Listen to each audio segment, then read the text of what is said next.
Hey guys, how's it going? In this video we're going to be taking a look at exporting or rendering from Natron. The same principles apply for Nuke if you're interested in Nuke as well.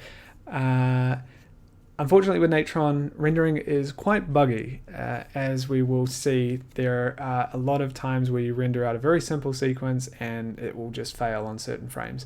But don't worry, I'll go into my methods, which have always been successful, of fixing those problems and getting a perfect render at the end of the day. Just one piece of terminology to clear up. When I say rendering, I mean exporting. In this case, those are the exact same things. Exporting in Natron is the process of rendering out your comp into a file. So they're the same thing.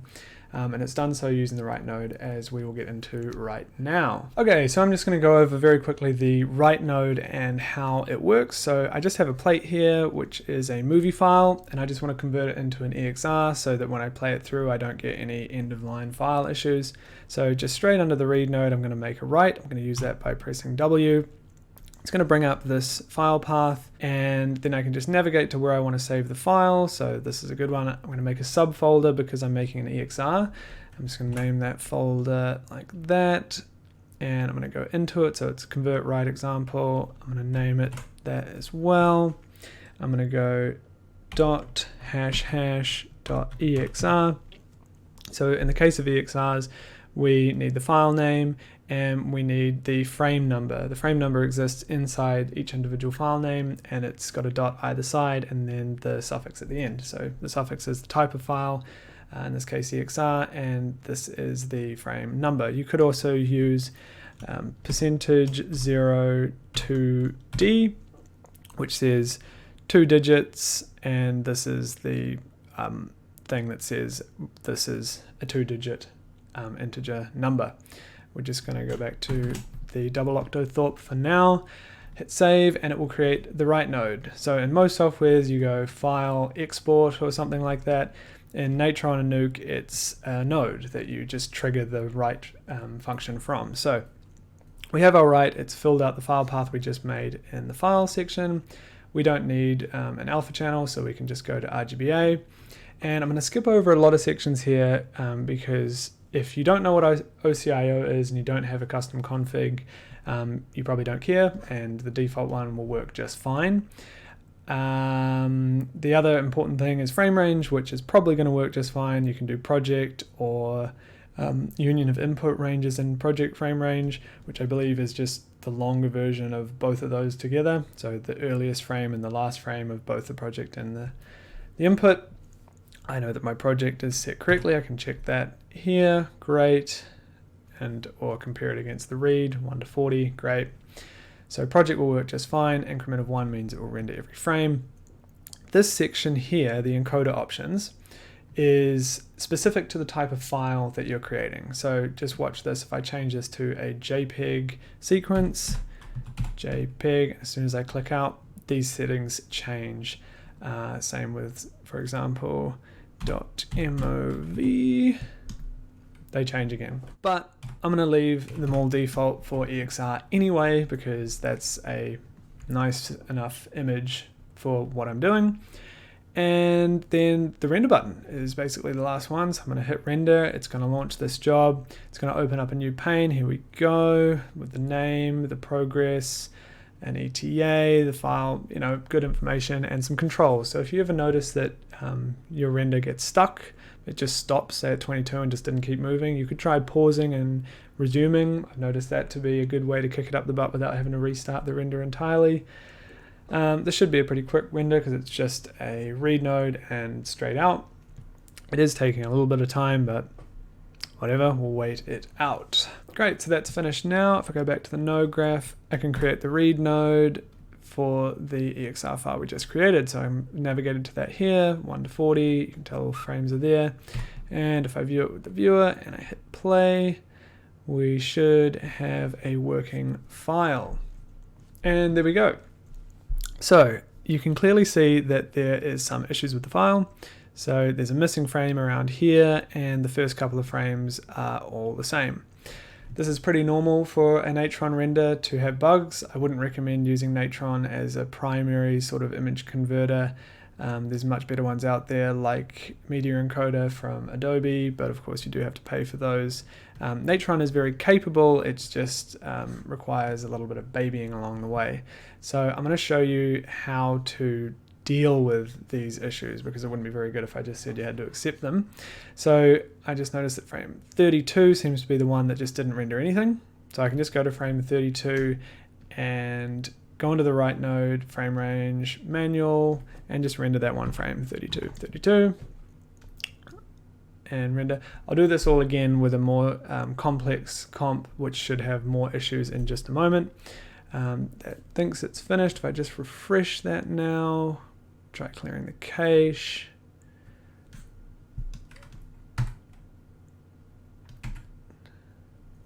Let's try again. 32, it reckons it's finished. Let's do that. There we go, so frame 32 is there. And I just want to figure out which frame, how many frames at the beginning don't have any motion, and I'll try re-rendering those as well. So if I just scrub through, it seems like all of those.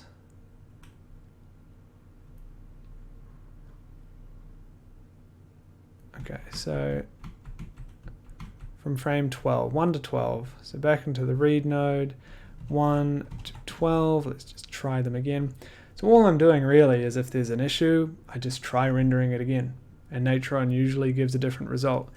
It may be the definition of insanity, trying the same thing over and over again, expecting a different result, but either I'm insane or in this case it just works. So not always on the second try though, but it's just, I like to delete the node and clear the caches every time I try this as well. Not that clearing the caches always works, but let's go back to frame run and see.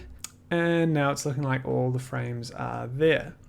So it's just a little bit of try and then try again, and eventually you get there.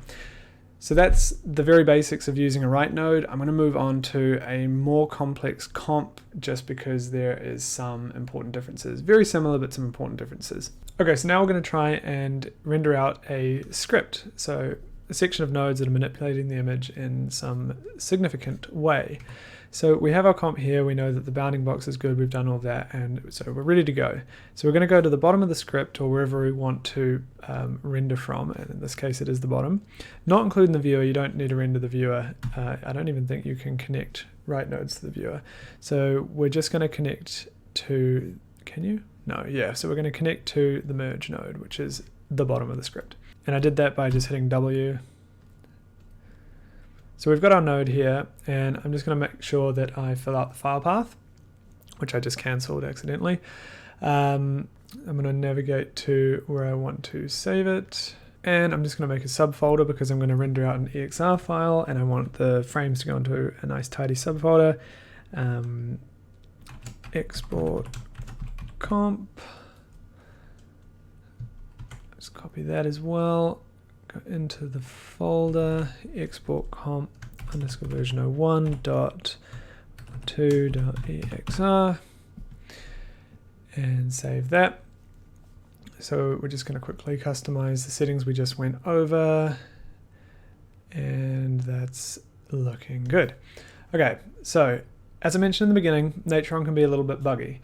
So what I'm going to do is I'm just going to set this off with the full frame range, and then we're going to read in the image and see how it looks.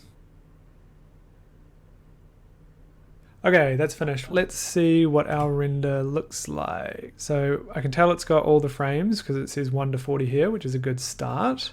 If it doesn't say 1 to 40, it might say 1 to 3 and then 5 to 7 or something. You know that it hasn't actually rendered all the frames. So if we look here, that's a good start. So frame 9 seems to have worked. If I just play this through. Okay, so it seems like it's actually worked first time, which has never happened to me before. Let's just scrutinize it a little closer. So I'm just going to make a merge node with the comp here, and I'm going to set the operation to difference. Difference is a great operation for debugging. So if I look at this, I want to see nothing and problems. So what I've done here is I'm saying, what's the difference between this here and this here? And if any pixels show up, it means that it's rendering something different between this and this. So if I actually toggle between the write and the read here, you can see up here it says write, read. You can see that the books is changing shape. That's bizarre, and I have no idea why Natron thought that was the right thing to do, but the difference clearly shows that there is a difference in pixels around the edge of the text. So we have to somehow force it to render, because what I believe is actually happening here is it's not rendering the full resolution, although it does look... Oh, okay, so it's actually not rendering the full resolution in the viewer, and maybe the read node is more correct than the viewer, which is good, because that means we don't have to re-render this file, potentially. So I'm just going to refresh the viewer here and see if we can get a bit more resolution displaying. That's good, and then I compare it to that, and now I look at the difference. Okay, so I fixed it. It's going to come back because the cache file from this resolution is being displayed again. So if I just clear the cache is a real big gotcha. If something's not behaving the way you think it should, just try clearing the cache. See, it's somehow maintained the cache from where I just zoomed in.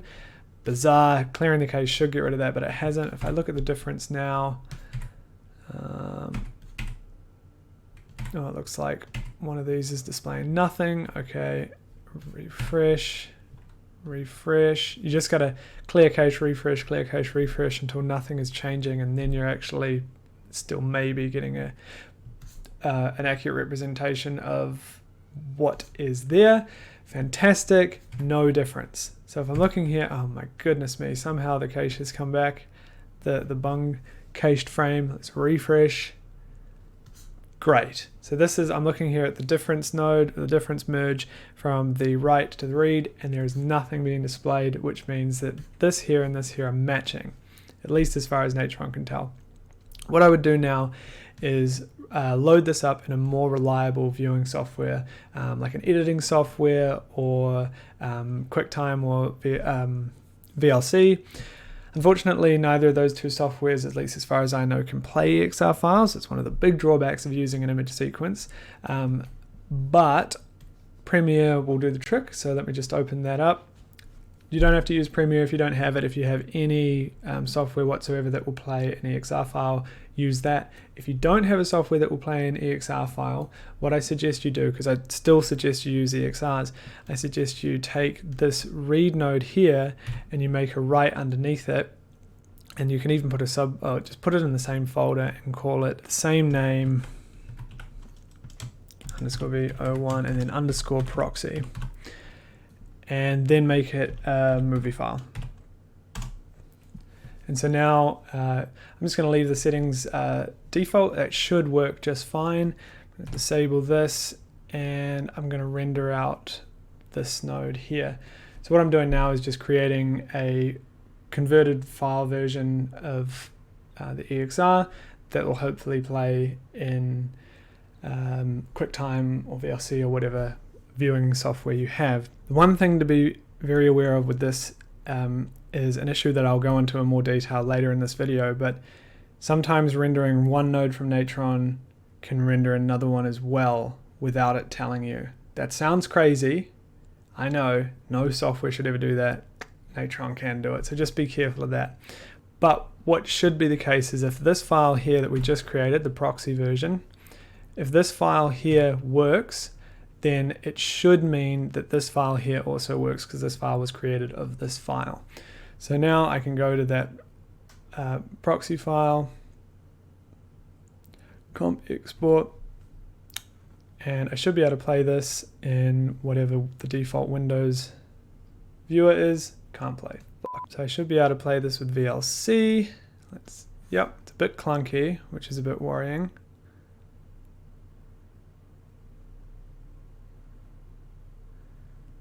Okay, so the movie file render didn't work, but that's not to say that the EXR file didn't work. So I've just opened up Premiere here, and I'm going to import the EXR version that I rendered out with image sequence ticked.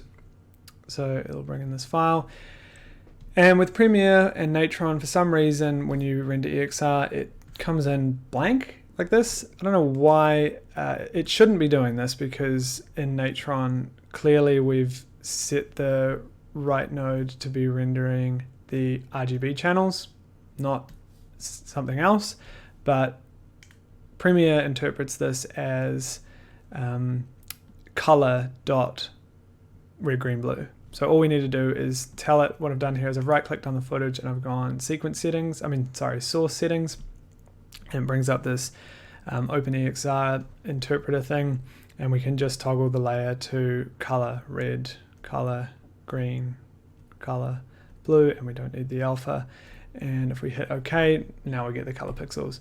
It's a bit annoying that it does that, but it does. So anyway, I'm going to hit play on this and we're going to see what's happening.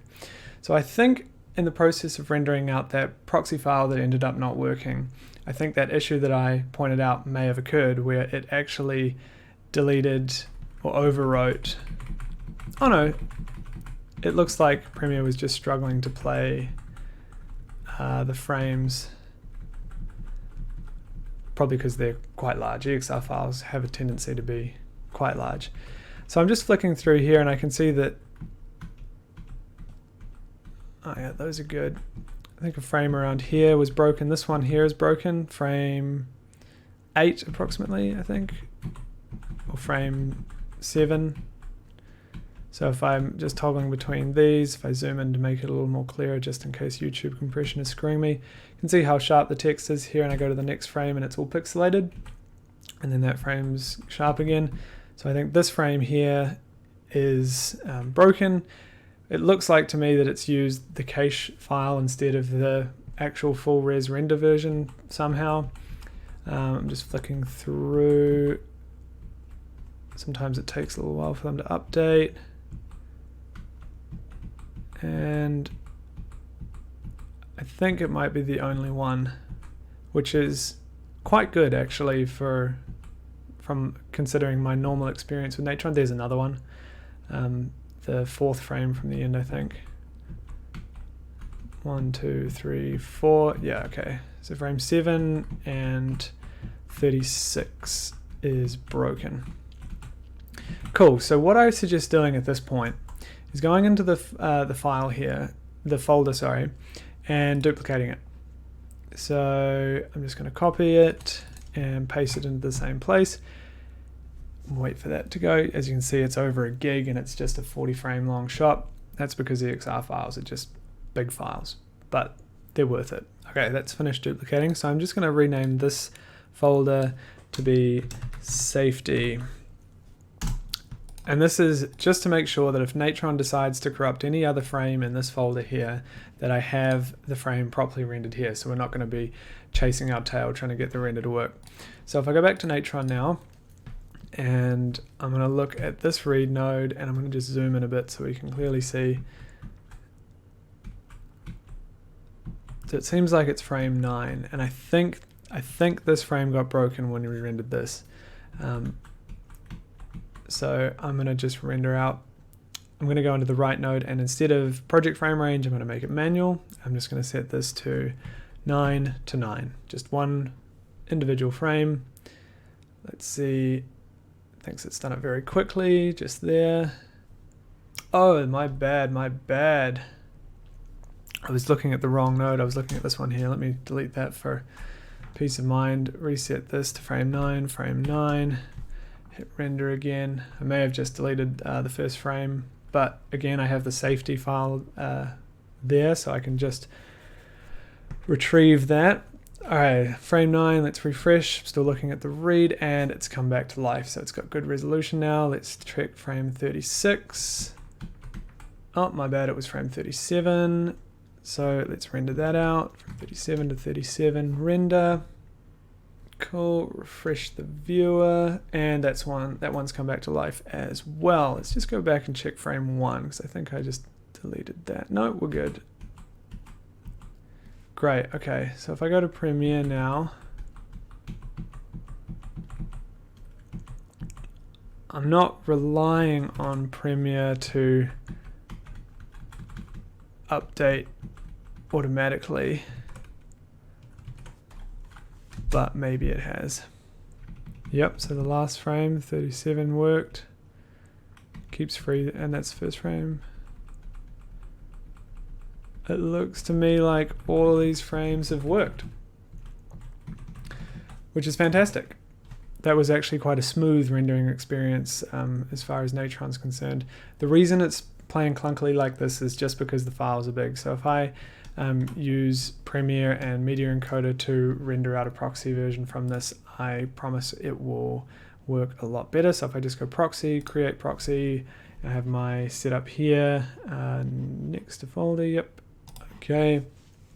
So this will just use a much more stable software to create a playable file from this, and we can check that it plays smoothly. So Media Encoder is just working through that, says it's done. If I just turn on the proxy mode, which I have to drag down from here, that there I think. Okay, so if I turn on the proxy now, I should be able to play this through, and it's working nicely.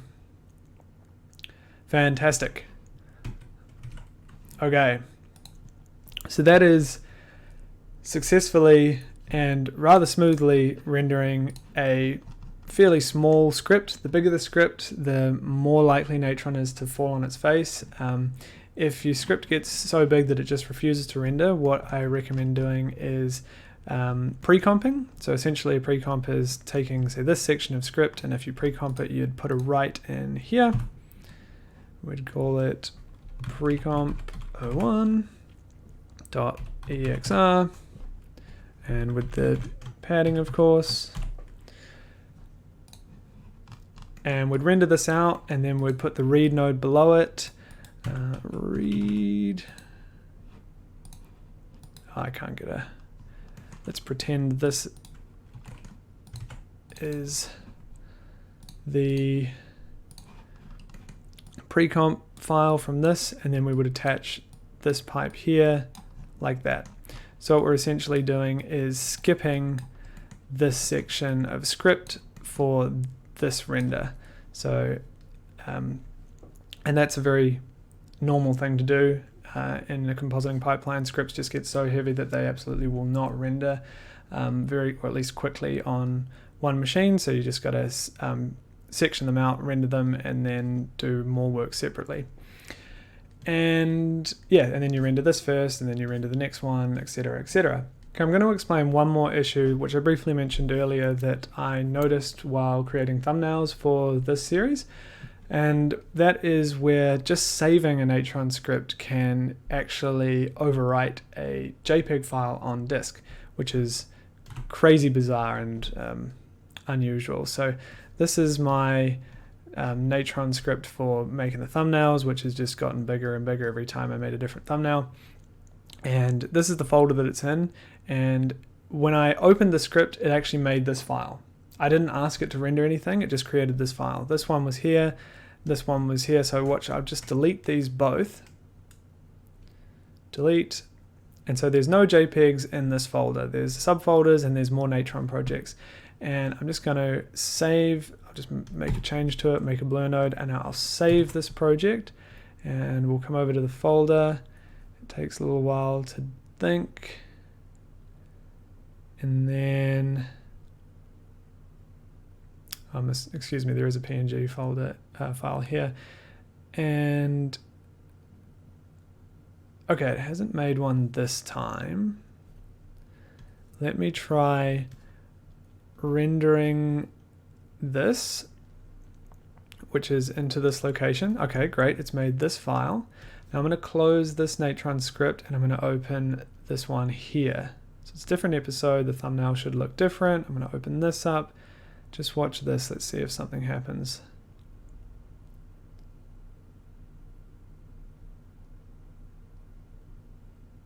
Ah, well there you go. See, it rendered this file here, a JPEG image, just on opening the script. Okay, I didn't hit render, and it made this file, which it's a low resolution. There's a mistake here and here. The resolution's all off. It's missing this chunk up the top here, and down here as well. Like a horrendously rendered version of the image, and I didn't even open the right node and hit render anything. And so this can just happen if I had rendered this out and then open another script. Sometimes it overwrites these. I was expecting this file here to overwrite this one. For some reason it didn't. And that is just wrong. It should not be doing that. So my solution to that is when I render out a file, let's say I was happy with this as my final thumbnail, I would copy it into a subfolder called final thumbnails. And so none of these ever got overwritten when I was opening scripts. I was watching these files change at will, seemingly, but these files were safe because they were in a separate folder and Natron didn't even know they existed. And so that was the same trick I used for rendering the final EXR file. I would, once I got almost all the frames done, I would just duplicate that folder, so that if Natron ever broke one of the good frames, I could just take it from the backup folder and copy it in there.